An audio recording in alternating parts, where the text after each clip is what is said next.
Bueno, pues primero que nada darles muchas gracias por recibirme. Como dice también, en una de las epístolas han sido solícitos en todo lo que ha sido el poder llegar hasta el poder compartir hoy. Y bueno, una pena que no está Timoteo, que fue con el que en un principio traté todo, pero bueno, entiendo que también el Señor hace las cosas y tiene su orden, ¿no?, para todo y sus tiempos. Bueno, pues entonces veo que prácticamente toda la congregación conocen acerca de Puertas Abiertas, del ministerio de la Iglesia Perseguida. Para mí es muy importante, siempre que comparto sobre la Iglesia Perseguida, que podamos entender un poco la persecución que ellos tienen.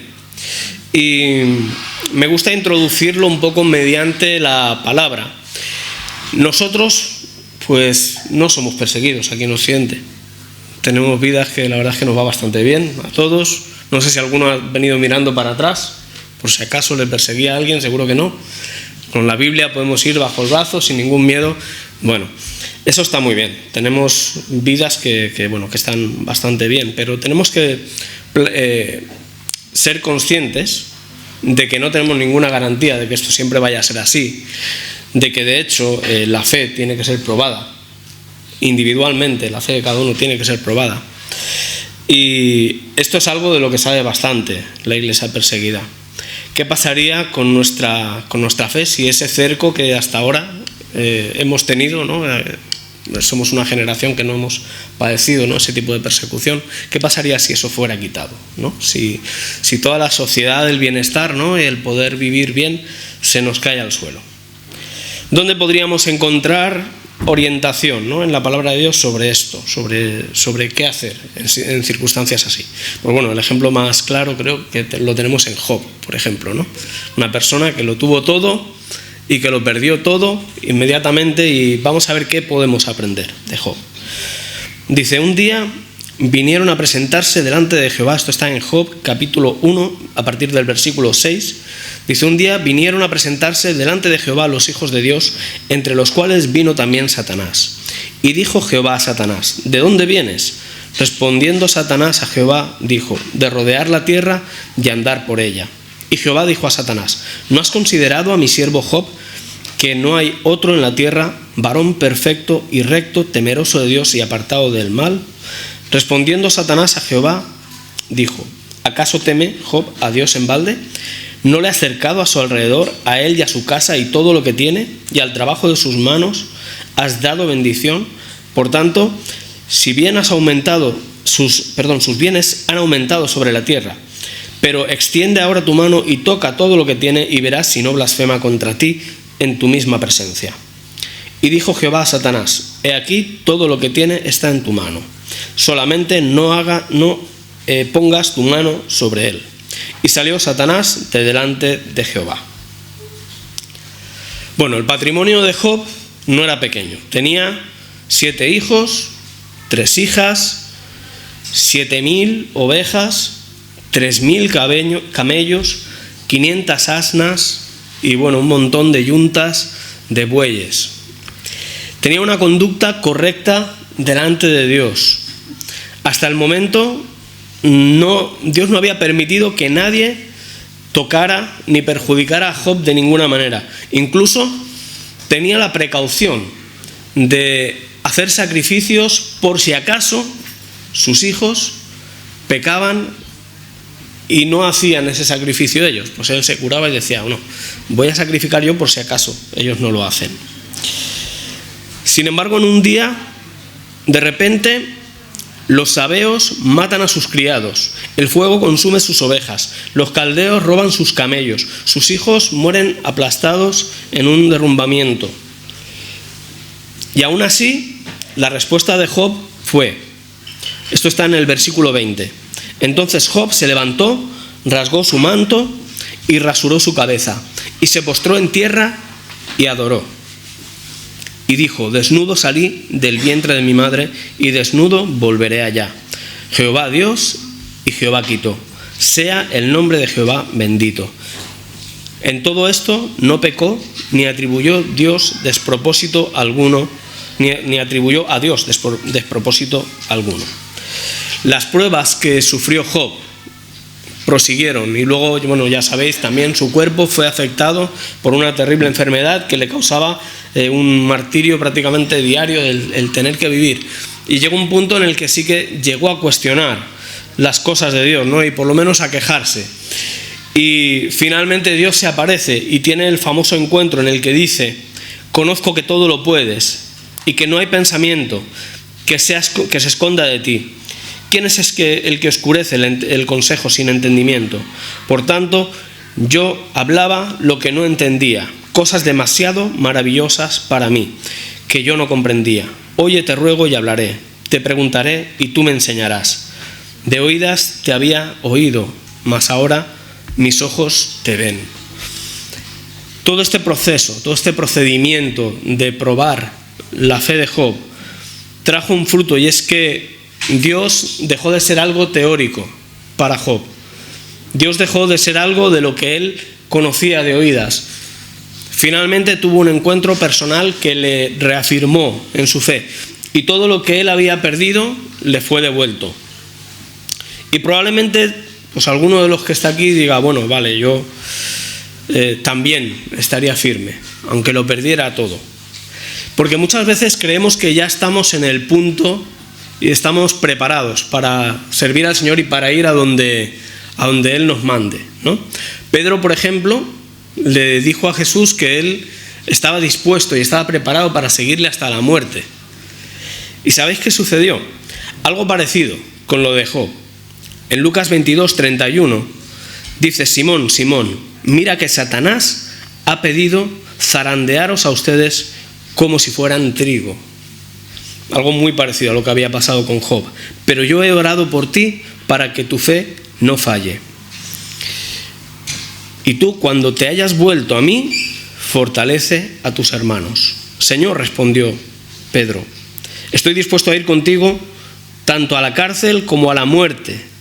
Pero te digo que hoy mismo, le dice Pedro, perdón que leo un poquito mal. Pedro, te digo que hoy mismo, antes de que el gallo cante 3 veces, negarás que me conoces. Sabemos cómo termina esto, ¿verdad? La cuestión es que Pedro tuvo que descubrir, tuvo que conocerse a sí mismo a través de este proceso en el que él estaba convencido de que ya había alcanzado un nivel suficientemente alto, ya era independiente para servir al Señor, ya estaba capacitado para seguirle. Y Dios lo confrontó, ¿no? Jesús le mostró que él no estaba todavía en ese punto. Y hubo un momento en el que, después de todo ese proceso de negación, se encuentra con la mirada de Jesús. Y en ese momento él se quebranta y llora amargamente, porque descubre cuál es la realidad, de que no estaba realmente en el punto que él pensaba que estaba. No sé si alguno se puede identificar con esta situación. Yo creo que Dios realmente quiere usarnos, pero muchas veces hay muchas cosas en nuestra vida que todavía no nos hemos desprendido de ellas y que ni siquiera somos conscientes de que las llevamos a cuestas. Esto es algo parecido también a lo que le pasa al joven rico. Probablemente ninguno de los que estamos aquí nos consideremos ricos. ¿Alguno se considera rico? Pero te voy a decir una cosa, sí que somos ricos, sí que tenemos abundancia. Como la tenía Job, quizá no, pero sí que tenemos abundancia, según con quién nos comparemos. La historia del joven rico entiendo que ya la conocen. Me gusta la respuesta que le da Jesús, después de que él le diga: yo he guardado todos los mandamientos desde que era joven, he cumplido todo. O sea, prácticamente él estaba esperando un aprobado de parte de Jesús, que le dijera: bien, buen siervo fiel, ya puedes pasar al gozo de tu Señor. No, pero eso no era lo que Jesús le respondió. Le dijo: si quieres ser perfecto, anda, vende lo que tienes y dalo a los pobres y tendrás tesoro en el cielo. Y ven y sígueme. Y oyendo el joven esta palabra se fue triste porque tenía muchas posesiones. ¿Quieres saber si eres rico o eres pobre? ¿Quieres saber si hay cosas que te lastran? Hay un versículo que dice que de la abundancia del corazón habla la boca. Entonces yo te propongo que pienses a lo largo de la semana de qué sueles hablar, qué es lo que llena tu vida, qué es lo que hay en tu corazón. Y ahora piensa si es algo de lo que estarías dispuesto a desprenderte por amor al Señor. Si hay algo que podemos ver precisamente en la iglesia perseguida, es una iglesia que a lo mejor no estamos hablando de personas que tengan una licenciatura en teología, ni mucho menos. Son personas como tú y como yo, a veces con muchas oportunidades, con muchas menos oportunidades que nosotros, de avanzar en el Evangelio, por los impedimentos que tienen, pero aún así son fieles hasta lo último. Y lo poco que saben lo aplican como si fuese pues lo último que tienen en su vida, ¿no? Y definitivamente ellos han decidido servir a Cristo y han llegado a un punto de madurez parecido al que tenía Habacuc. Habacuc decía: aunque la higuera no florezca, ni en las vides haya fruto, aunque falte el producto del olivo y las estanterías del Gadi se queden vacías.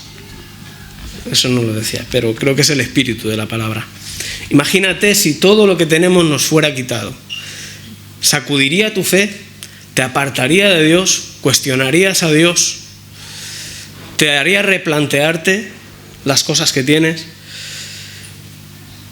Dice: con todo, yo me alegraré en Jehová y me gozaré en el Dios de mi salvación. ¿Sabes por qué? La cuestión no es que cuando más me acerco a Cristo, menos problemas tengo, sino que cuando más me acerco a Cristo, más fuerza tengo para enfrentar los problemas que vienen, en muchos casos, como consecuencia de servir a Cristo.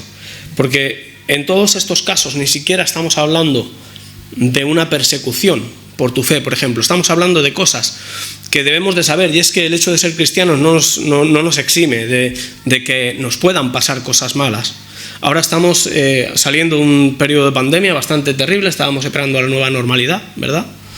Y la nueva normalidad es que empezó una guerra que ha generado que los tipos de interés hayan subido, que la inflación haya subido, que todo esté más caro, que no sabemos si esto se puede convertir en la tercera guerra mundial mañana o pasado, o qué va a suceder. Y esto nos da miedo, ¿verdad?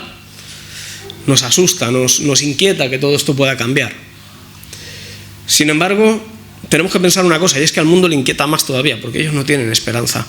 Ellos no tienen a Cristo para pasar por encima de los problemas. Y es un tiempo especial en el que la iglesia tiene que brillar, en el que la iglesia tiene que salir a la luz, tiene que darse a conocer. Y yo quiero poner como ejemplo de eso a la iglesia perseguida en esta tarde. Por eso quiero conectar esta predicación con la presentación que tenemos. Me gustaría si me la podéis empezar a poner en la pantalla. Y quiero contaros un poco cómo está viviendo la iglesia perseguida a día de hoy. Vamos a poner la siguiente diapositiva. Perseguidos, sí, pero no desamparados. La última vez que estuve aquí en Galicia, muy agradecido de haber estado aquí, porque fue con motivo de España Oramos por Ti. Estuve en un desayuno que hicimos maravilloso, tuve la oportunidad de leer un manifiesto en el ayuntamiento en favor de la iglesia perseguida, todo gracias a la iglesia en Galicia que lo promovió, concretamente aquí en A Coruña, pero entiendo que era de toda Galicia, ¿no? el evento. Y la verdad es que fue una gran bendición. Y en aquel tiempo estábamos hablando, me acuerdo, de la cifra de cristianos perseguidos en el mundo, todavía estaba cerca de los 240 millones. Esa cifra al año siguiente aumentó a 340. Al año siguiente aumentó a 360. Y este año se ha mantenido.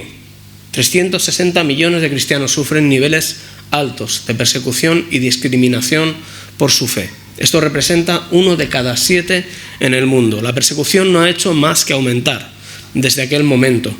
Estamos en tiempos en los que todo está cambiando, en los que cada vez son más los países que se unen a la lista mundial de persecución, y realmente esto es algo que como cuerpo de Cristo nos debe preocupar, porque Cristo no tiene iglesias, Cristo tiene iglesia y nosotros somos parte de esa iglesia. Y lo que a ellos les acontece, pues en algún momento nos ha de acontecer a nosotros también, por lo mismo, ¿no? Para poder hacernos una idea de qué son 360 millones de cristianos, podríamos poner como imagen la población de España, No, aquí en España no hay 360 millones de cristianos, más quisiéramos. Hay 47 millones de habitantes. Quiere decir que harían falta 7 veces la población de España para completar esas cifras de 360 millones de cristianos perseguidos. Es una barbaridad, una auténtica barbaridad, algo inédito, y es un número más alto de cristianos perseguidos que en toda la historia de la Iglesia sumada. El número de cristianos asesinados por su fe ha sido de 5.621 este año, por la misma fe que tú tienes, por la misma Biblia que tú lees. Algunos con la oportunidad de retractarse de su fe y otros simplemente fueron atacados porque grupos terroristas, grupos extremistas islámicos o grupos extremistas de otras facciones arrasaron sus aldeas, sus poblaciones y sus iglesias. El 89% de estos crímenes, de estos asesinatos de cristianos, sucedieron en un solo país, en Nigeria, 5.014. Luego hablaremos de Nigeria, que está actualmente en el número 6 de la lista mundial de persecución. Es el 6º país más peligroso del mundo para ser cristiano. Pero antes de hablar de Nigeria, yo quiero contaros, pasa a la siguiente diapositiva, por favor. Quiero contaros acerca de un viaje que hice el año siguiente, o meses después de estar aquí en Galicia. Es uno de esos países del África subsahariana con bastante persecución, está en el número 35 y probablemente solo lo conozcas por las pirámides o igual has viajado y conoces este país que es Egipto.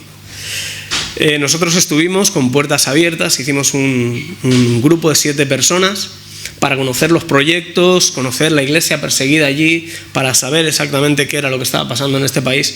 Y la verdad es que me impactó desde el primer momento, porque el primer día que llegamos visitamos una iglesia y las calles para llegar a la iglesia estaban cortadas por la policía para proteger a los cristianos, debido a la cantidad de atentados y de violencia que sufren los cristianos cuando van a las iglesias y en las propias iglesias. Y luego cuando llegabas a la iglesia tenías que pasar un detector de metales, luego pasabas la mochila por un detector de metales de estos como los aeropuertos, y luego llegaba el diácono y te cacheaba. En vez de darte la mano, decirte bienvenido hermano al culto esta mañana, no, te cacheaba para asegurarse de que no llevabas nada peligroso. Fuimos un martes a esta iglesia que está en el centro del Cairo.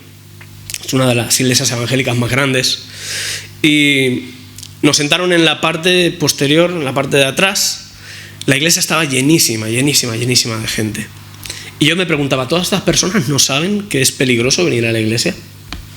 Porque si a alguno se le olvida, cuando pase detrás por el detector de metales, enseguida se va a acordar de que es mucho más peligroso venir a la iglesia que quedarse en casa. De hecho, venir a la iglesia en muchos sentidos puede ser una sentencia de muerte. Ese mismo día que fuimos a la iglesia, el pastor estaba predicando acerca de un amigo que esa misma mañana lo habían matado por causa de su fe.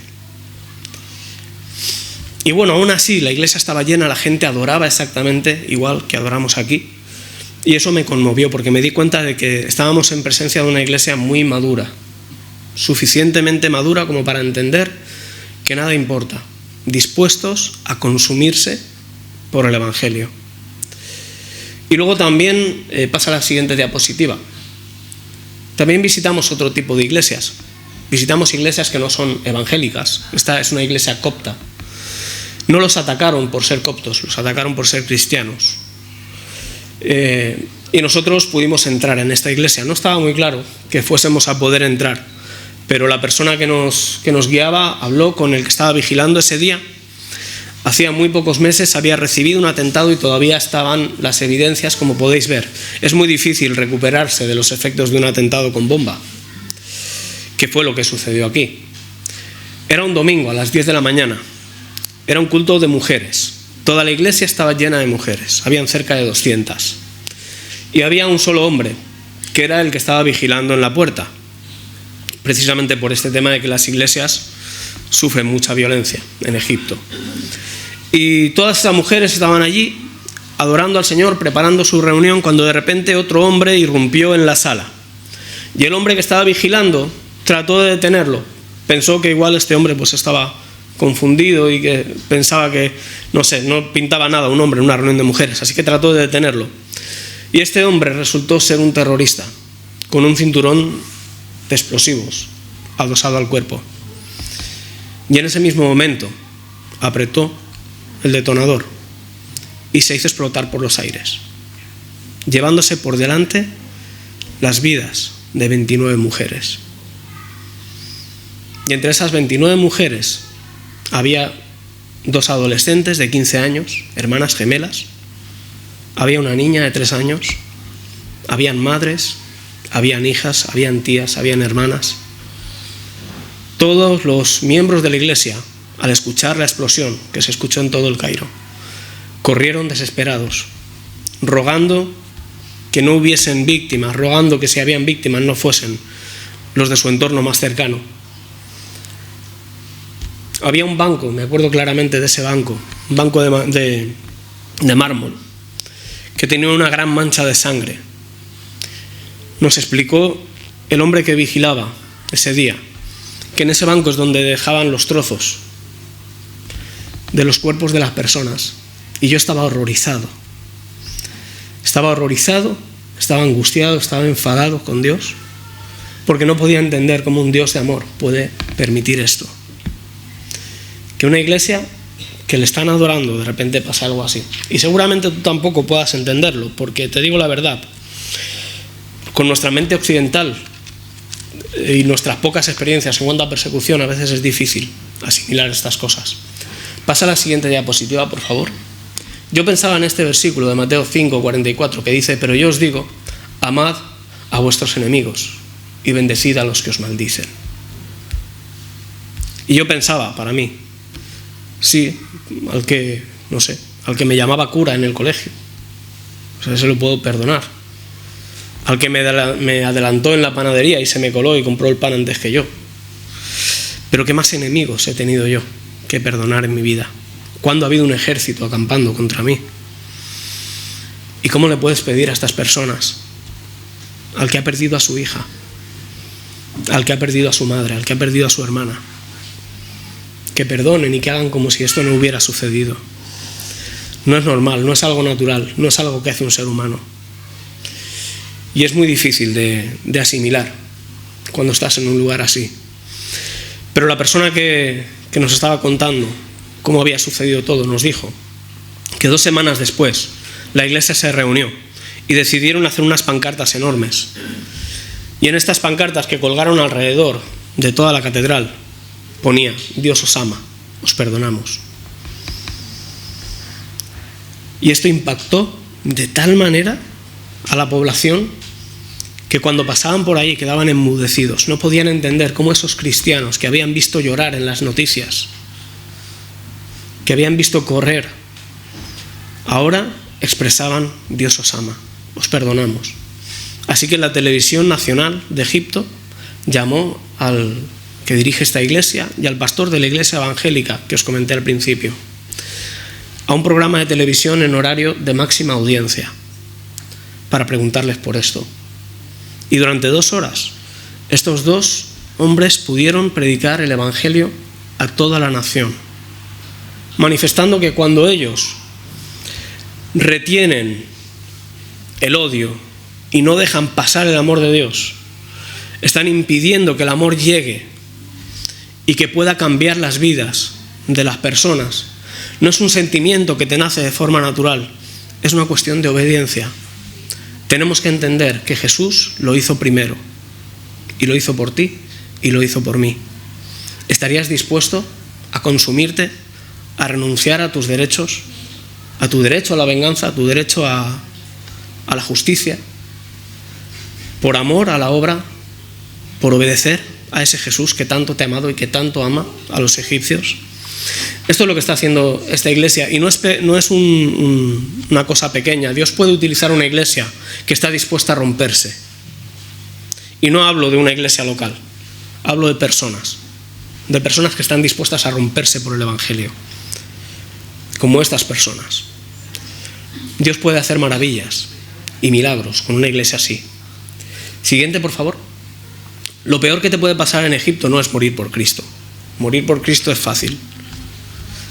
relativamente fácil. Son un par de minutos, 5, no sé, y ya estás con el Señor. Pero la mayoría de los cristianos que viven en Egipto viven en esto que veis, que se llama la ciudad de la basura. Y literalmente viven de separar la basura, tantos como 200.000. La ciudad de la basura es un barrio del Cairo, realmente no es una ciudad como tal, la llaman así, pero viven 200.000 personas en la ciudad de la basura. Y estas 200.000 personas son personas que no tienen otra oportunidad de vida, no tienen otro medio más que recoger la basura de la ciudad, llevarla al barrio este y separarla. En las partes bajas, en los bajos de las casas, separan la basura y en el primer piso viven las familias, rodeados pues de toda esa insalubridad que podéis imaginar. Están condicionados desde que son pequeños, porque cuando en Egipto, a diferencia de otros países, en tu documento de identidad pones si eres cristiano o eres musulmán. Si tú eres hijo de un cristiano, eres cristiano. Aunque no tengas ni idea de lo que es un cristiano, aunque no sepas nada de la fe cristiana, pero si tu padre era cristiano, tú eres cristiano, y mientras no cambies eso en tu documento, tú vas a tener todos los problemas habidos y por haber en cualquier trámite que quieras hacer, en cualquier búsqueda de empleo que tú quieras hacer, en cualquier cosa que tú quieras hacer, por lo que esto hace que los cristianos sean una casta, no habiendo un sistema de castas, son una casta bajísima, son despreciados, señalados, impuros e indignos. Pero aún así, la ciudad de la basura es el primer lugar en todo el Cairo donde empecé a ver sonrisas. Y gente que se abrazaba, gente que se saludaba. Hasta ese momento tenía la sensación de que todo el mundo en el Cairo estaba enfadado. Pero estas personas eran diferentes. Tenían algo distinto. Veías cruces en las casas. ¿Sabes? Ellos han levantado la iglesia más grande, no del Cairo ni de Egipto, de todo Oriente Medio. Pasa a la siguiente diapositiva, por favor. Es una iglesia con capacidad para 30.000 personas, la iglesia de la Cueva. ¿Sabes lo que son 30.000 personas adorando al Señor? Vamos a verlo. Pasa a la siguiente, que creo que es un vídeo, a ver si todo va bien.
por morbo, ni por curiosidad, ni por ver cómo...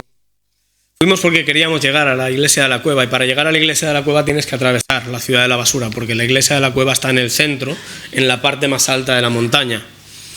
Y la gente sube ahí agolpada para llenar, porque el acceso es, imagínate, para llenar eso, ¿no?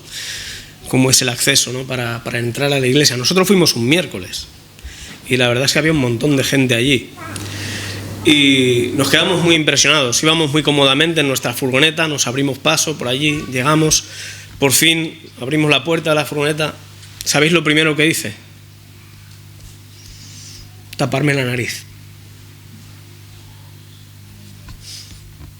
Porque no te puedes imaginar el olor tan horrible que se concentra en la misma entrada de la iglesia. Eso no lo percibes en el vídeo. Luego me avergoncé, me arrepentí del gesto, ¿no? Lo pensé, digo, qué tonto estás, Iván. Pero pensé en eso. Y al día siguiente, que hicimos un poquito de turismo, también fuimos a algunas tiendas de souvenirs. Me di cuenta de que hay algo que abunda mucho en Egipto, en las tiendas de souvenirs, y es el alabastro. Así que yo siempre quería saber a lo que olía un vaso de alabastro. Siempre he tenido esa curiosidad. No quería ni comprarlo ni nada, solo quería saber a qué olía. Así que cogí uno, lo olí. ¿Sabes a qué huele? Absolutamente a nada. Si no se rompe, no hay forma de que ese perfume se libere del alabastro. ¿Sabes lo que me di cuenta? Que la iglesia en Egipto es como ese perfume, sobre todo esa iglesia en la cueva. Es una iglesia que está rota. Es una iglesia que Dios puede usar. Dios necesita una iglesia así. No importa si has cantado muchas veces o pocas, eso de quiero ser perfume a tus pies.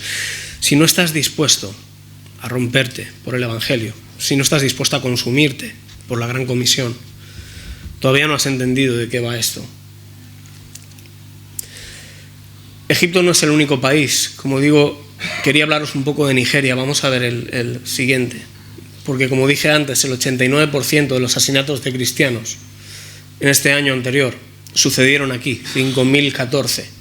Es el país con el índice de violencia más alto, evidentemente, y es la punta de lanza de algo muy preocupante que está pasando en toda el África subsahariana, y es que cada vez son más los países. Pasa a la siguiente, por favor. Cada vez son más los países, si podéis ver ahí el mapa, si lo compararais con mapas de años anteriores, podríais ver cómo cada vez son más los que se han ido iluminando en colores naranjas y rojos, que son los colores de la persecución muy alta o extrema. Y esto es debido a, en muchos casos, gobiernos débiles, que los extremistas islámicos como Boko Haram, como los pastores Fulani, como otros muchos grupos que cada vez van surgiendo, aprovechan para entrar en los gobiernos, aprovechan para dar golpes de Estado, aprovechan para instaurar nuevos regímenes en los que quieren hacer imperar la Sharia, la ley islámica, en su aplicación más estricta. El objetivo es implantar un Estado islámico en el África subsahariana. Y como digo, la punta de lanza de esto es Nigeria. Es un país que solía ser un país con muchísimas iglesias. De hecho, todavía hay muchas iglesias, sobre todo en la parte sur. Pero hemos visto cómo con el paso de los años la violencia se ha ido extendiendo de norte a sur, en forma de ataques a villas, a zonas donde vive la gente, en aldeas, tranquilamente, por el simple hecho de que son cristianas y estorban en el camino de las personas que quieren que el Islam radical siga avanzando. Para poder conocer uno de estos testimonios he preparado otro vídeo más. Vamos a ponerlo.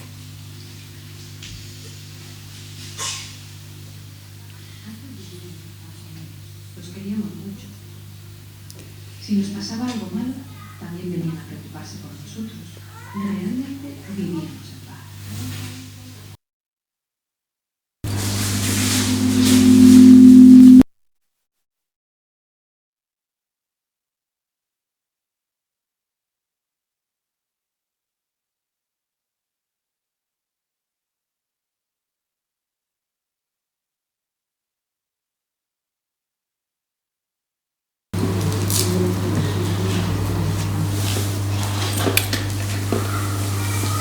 eché una lucha pequeña. La sujeté rápidamente con un trapo y salí por coche a ver qué estaba pasando.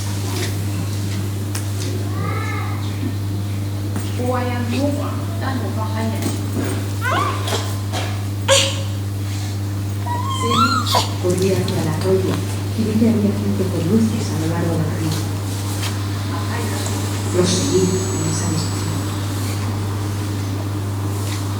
Seguí caminando mientras pedía ayuda a gritos, pero la gente a la que seguía estaba demasiado lejos. Estaba empapada en agua y en barro.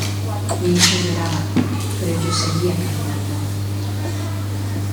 Llegué a la parte profunda del río, donde me hundí y me empecé a ahogar.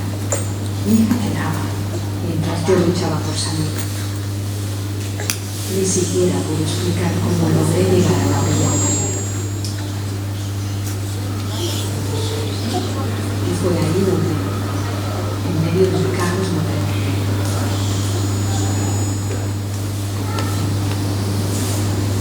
¿dónde está el niño?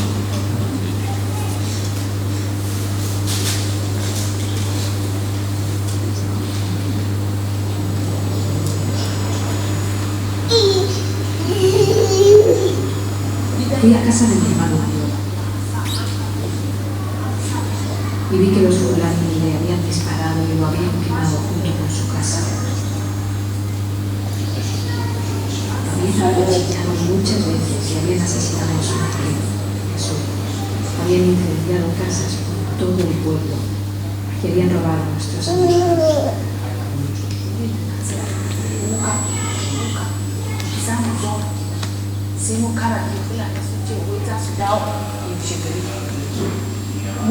Nos fuimos y cruzamos el río hasta que llegamos al pueblo. Allí, un pastor que se había enterado del ataque mandó un vehículo que nos llevó hacia un pueblo.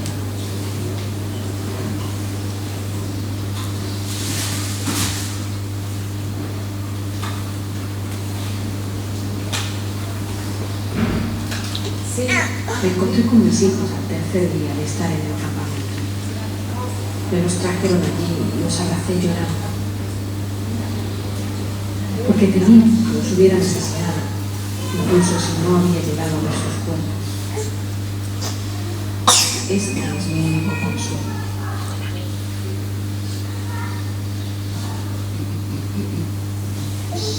Había orado mucho, preguntándole a Dios por qué nos había acontecido un suceso tan horrible.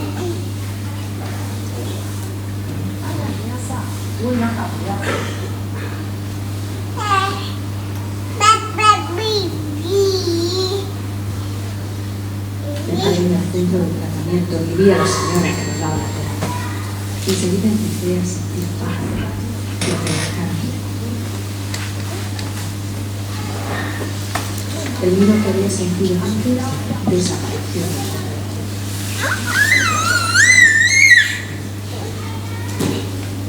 Fuerzas abiertas. Estoy agradecido por el trabajo que habéis hecho en nosotros. Que Dios aumente la sabiduría que os ha dado para que podáis seguir haciendo más fuerte.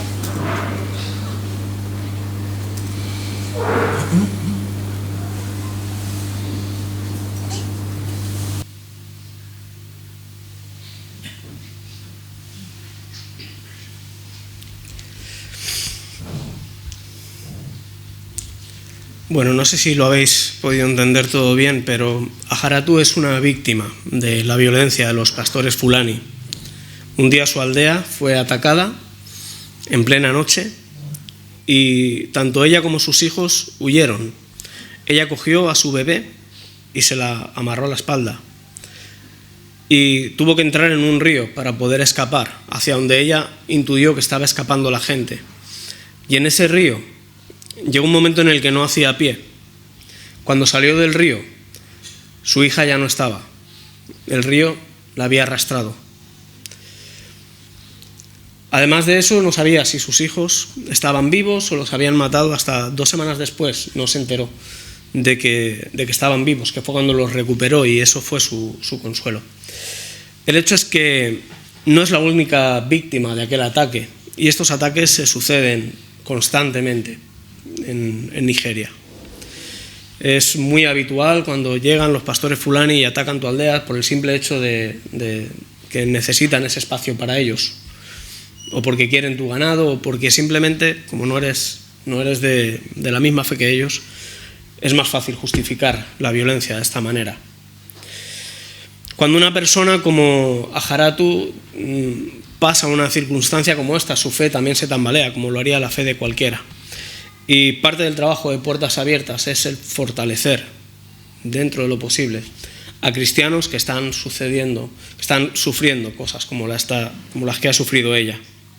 Ella dice una frase, dice: en el centro de tratamiento, enseguida empecé a sentir paz y a relajarme. El miedo que había sentido antes desapareció por completo. Como cuerpo de Cristo, tenemos la responsabilidad sobre nuestros hermanos y representamos su esperanza. Pasa a la siguiente diapositiva, por favor. A pesar de lo negro que lo pinto todo, que a veces puede parecer que no hay esperanza, la verdad es que sí que hay esperanza. Y hay esperanza porque la luz siempre resplandece en la oscuridad. La luz no tiene que esforzarse por resplandecer, solo tiene que esforzarse por ser luz. Y ya está. Solo tiene que ser luz y resplandece. Y no se puede apagar. Y el enemigo va a tratar de apagarla muchas veces, pero no lo va a conseguir. También hay esperanza porque somos uno, porque hay un cuerpo de Cristo alrededor del mundo y estamos preocupándonos por ellos. Ellos tienen la confianza de que no están solos, de que nosotros estamos con ellos siendo sus compañeros de oración. Pasa a la siguiente diapositiva, por favor. Yo sé que hay muchas personas en esta iglesia que ya oráis por la iglesia perseguida, que ya recibís las comunicaciones de Puertas Abiertas, pero seguramente habrá otras muchas que no. Y simplemente quiero leeros este pasaje, que es muy antiguo, esto lo escribió Pablo, ¿no? Pero dice: nuestra esperanza respecto de vosotros es firme, pues sabemos que así como sois compañeros en las aflicciones, también lo sois en la consolación. Siempre que pienso en esto de ser compañeros en las aflicciones, me acuerdo de la reina Esther, que vivía en una situación pues bastante buena, si la comparabas con el resto del pueblo, ¿no? que iba a ser exterminado, por lo menos eso es lo que pretendía cierta persona, ¿no? Que estaba infiltrada en la corte.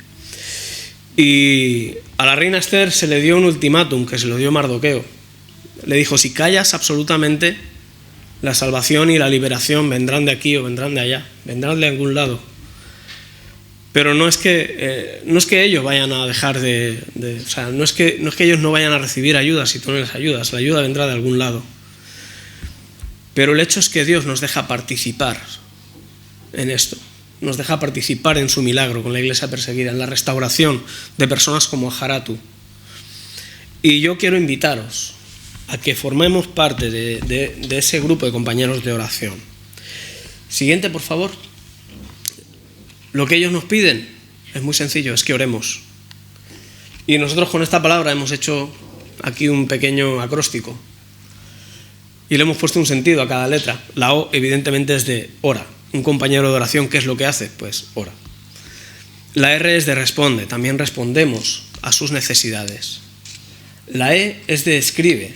No sé si lo sabes, a lo mejor llevas muchos años en Puertas Abiertas y aún no sabes que podemos escribir cartas a la iglesia perseguida. En la página web hay mínimo 3 temas para escribir cartas, 3 personas como ella. Ajaratu estuvo en ese grupo en su momento y también ha recibido cartas que le han ayudado muchísimo a salir adelante y a saber que no está sola. Y tú puedes hacer eso por otros cristianos, escribirles y decirles: estamos orando por vosotros, ánimo. También la M es de moviliza. Es muy importante movilizar a otros, ya que lamentablemente no podemos ver demasiada información en las noticias sobre esto, pero nosotros sí podemos ser portavoces de alguna manera de esto, de esta realidad. Y una de las formas sencillas es compartiendo, por ejemplo, los contenidos en las redes sociales de Puertas Abiertas para que puedan alcanzar a más personas. Y todos hacemos algo tan sencillo, ¿no?, como compartir los vídeos, como compartir los contenidos, los temas de oración. Otras personas van a saber que esta realidad existe. También la O es de ofrenda. Evidentemente, pues todo el trabajo de campo no se podría llevar a cabo si no fuera por la ayuda económica, y agradezco, ¿no?, a todas las personas que también están implicadas en este sentido, aunque lo más importante siempre es la oración.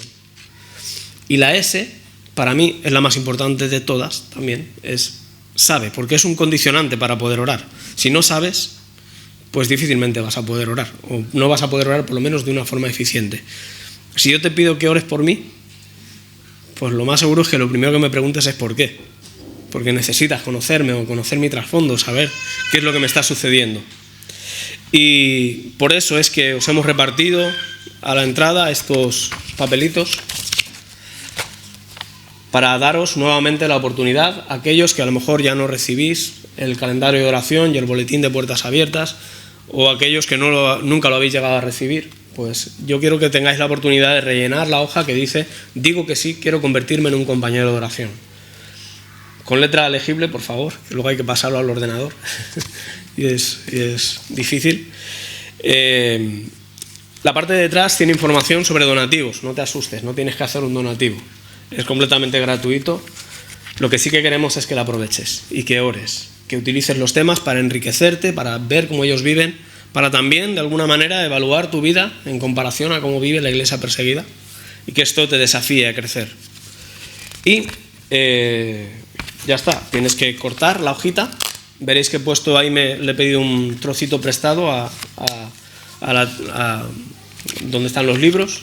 Podéis venir ahí a entregarme la hojita. También hay algunos libros de puertas abiertas que son muy interesantes para conocer más la realidad de la iglesia perseguida. Y hay una cosa más que quiero decir que es muy importante. Siguiente diapositiva, por favor. Y es el motivo principal de la visita aquí a Coruña. Y es que estamos buscando portavoces, estamos buscando personas que nos ayuden a contar las historias de la iglesia perseguida. A lo mejor te encuentras en un punto en el que sientes que Dios te está llamando a hacer algo nuevo o algo diferente. Estamos buscando gente que esté bien asentada en su iglesia, no estamos buscando personas que van de iglesia en iglesia. Tienes que estar mínimo 2 años en tu iglesia, tienes que tener el aval del cuerpo pastoral o del liderazgo de tu iglesia para poder desempeñar esta actividad, y lo que pedimos es que una vez al mes nos ayudes visitando una iglesia. Yo concertaré esa visita, yo hablaré con ese pastor, con esa persona, y haciendo una presentación parecida a lo que yo he hecho aquí. Te vamos a dar la capacitación necesaria, y por eso no te tienes que preocupar. Lo único que lo pongas pues delante del Señor. Si crees que esto es para ti, yo te invito a que en la hojita, en algún sitio en blanco, me pongas portavoz, y entonces iniciaremos el proceso. Y así, pues, más iglesias en A Coruña van a conocer sobre la iglesia perseguida, porque la verdad es que venimos cada 4 años y visitamos 5 iglesias. Eso quiere decir que en los últimos 4 años han visitado 10 en total, y creo que 10 hay solo quizá en este barrio. Hay muchas más en A Coruña y necesitamos llegar ahí. Así que nada, muchas gracias. Espero saber de vosotros. Voy a estar ahí fuera para cualquier duda que tengáis. Que el Señor os bendiga mucho y gracias por la oportunidad.